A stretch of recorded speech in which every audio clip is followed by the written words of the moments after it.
3 సార్లు ఓడిపోయినా ప్రతిపక్షం ఉండి కన్యాకుమారి నుంచి కశ్మీర్ వరకు 150 రోజులు 4000 కిలోమీటర్లు మండు టెండలో మంచు కొండలో పాదయాత్ర చేసి ప్రజలకు అందుబాటులో ఉన్నోడు అంటే బాధ్యతాయుతమైన ప్రతిపక్ష నాయకుడు.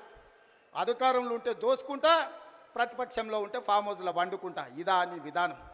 నిజంగానే ప్రజలు కష్టాలలో ఉంటే ఫామ్ హౌస్లో గాడిది పండ్లు దొమ్ముతున్నావా? రా ప్రజల్లోకి వచ్చి మాట్లాడు. ప్రతిపక్షంగా ఏం సూచన చేస్తావో చెయ్యి ప్రభుత్వానికి. మేము వినడానికి సిద్ధంగా ఉన్నాం. నువ్వు లేవనెత్తిన అంశాలు సహేతుకమైనవైతే సరిదిద్దడానికి సిద్ధంగా ఉన్నాం. నువ్వు రావు. ఆ చిల్లరగాళ్ళని ఇద్దరిని ఊరి మీదకి వదిలిండి. అది చూసిన ఆంబోతులాక ఊర్లలో దేవుళ్ళకి వదులుతారు కదా దున్నపోతులని తెలుసు కదా. అది 7 చేనుల మేసి వచ్చినా ఏమనం. దేవరకు వదులుతాం కదా అచ్చోసిన వాటిని.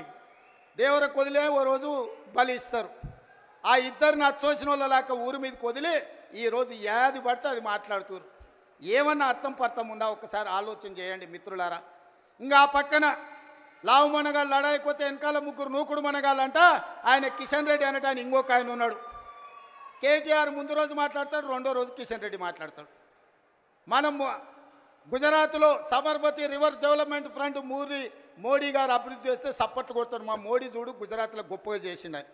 కానీ అదే Musi river development front Hyderabad నగరంలో ప్రపంచానికి ఆదర్శంగా ఉండేట్టుగా మనం చేద్దామంటే వద్దు, నేను అడ్డం పడుకుంటా అంటాడు. నేనన్నా నువ్వు మోడీ గులాంవా, గుజరాత్ గులాంవా, ఎందుకు అడ్డం పడుతున్నావని. సిగ్గు లేకుండా నేను మోడీ గులాంని అంటుండు. ఆయన నన్ను అంటుండు సోనియమ్మకు నువ్వు గులాంవా అని. నేను ఒక్క మాట ఈ వేదిక మీద నుంచి స్పష్టంగా చెప్పదలుచుకున్నా.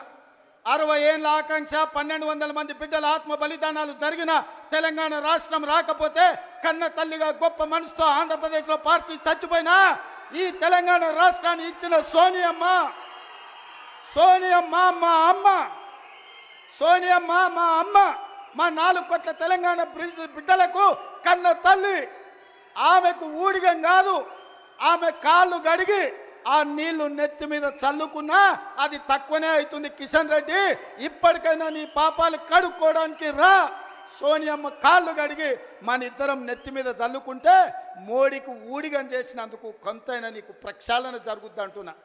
పార్లమెంటులో నిటారుగా నిలబడి ఈ దేశ ప్రధానమంత్రి నరేంద్ర మోడీ తెలంగాణ రాష్ట్రాన్ని సోనియమ్మ పార్లమెంటు తలుపులు బంద్ చేసి దుర్మార్గమైన పని చేసి తల్లిని చంపి పిల్లని బతికించింది.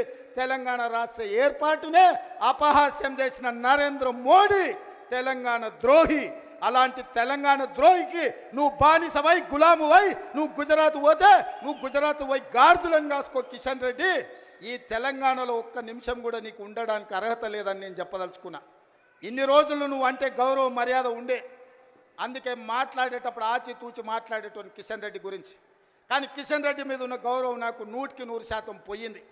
తెలంగాణ రాష్ట్ర ఏర్పాటుని వ్యతిరేకించి తెలంగాణ రాష్ట్ర పౌరుషాన్ని అవమానించిన నరేంద్ర మోడీకి నువ్వు గులాంగా మారినవంటే నువ్వు తెలంగాణ బతకడానికి అర్హత కోల్పోయినావు. కిషన్ రెడ్డి తట్టపెట్ట జరుదుకొని నడువు గుజరాత్కు, నువ్వు ఆన్ని పోయి గులాంగిరి చేసుకో. నేను మళ్ళొక్కసారి చెప్పదలుచుకున్నా, సోనియమ్మ కనికరం వల్ల, సోనియమ్మ త్యాగం వల్ల 60 సంవత్సరాల మా తెలంగాణ రాష్ట్ర స్వప్నం నిజమైంది. ఇవాళ సోనియమ్మకి ఎంత చేసినా తక్కువే. ఆ సోనియమ్మ కాళ్ళు గడిగి నెత్తి మీద చల్లుకోవడానికి మేమందరం సిద్ధంగా ఉన్నాం. ఇది అవమానంగా కాదు, ఆత్మ గౌరవంగా మేము భావిస్తున్నాం. కిషన్ రెడ్డి, ఆ తల్లే లేకపోతే ఈ తెలంగాణ రాష్ట్రమే లేదు.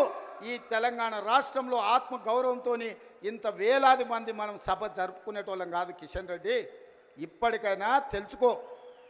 ఉద్యోగం మోడీ ఇచ్చిండు అనుకుంటున్నామేం, నీకు ఉద్యోగం ఇచ్చింది సికింద్రాబాద్ ప్రజలు. నీ ప్రజలకు కృతజ్ఞతగా ఉండు, నీ ప్రాంతానికి కృతజ్ఞతగా ఉండు. నీ ప్రాంత ఆత్మగౌరవాన్ని కాపాడలేనోడు ఇవాళ కాలేజీ ఉండుంటే ఈ కిషన్ రెడ్డిని, కేసీఆర్ను పొలిమేరలు దారి వరకు తరమని చెప్పుండేవాడు. మనవాడే ద్రోహం చేస్తే పాతరేయండి, పక్కవాడు వస్తే పొలిమేరలు దాటించండి అని. ఇవాళ మిమ్మల్ని పాతరేసినా కూడా తప్పు లేదు కాలేజీ స్ఫూర్తిగా. చివరగా జయశంకర్ గారు 10 ఏళ్ళు కేసీఆర్కు సిద్ధాంతకర్తగా జయశంకర్ సార్ పేరు చెప్పుకున్నాడు. చివరికి ఆయన సొంత ఊరు అక్కంపేటను కూడా రెవెన్యూ విలేజ్గా చేయలే. నేను ఇందిరమ్మ రాజ్యం ప్రజాప్రభుత్వం ఏర్పడ్డాక జీవో ఇచ్చి జయశంకర్ గారి ఊరిని రెవెన్యూ విలేజ్గా మార్చి జయశంకర్ గారు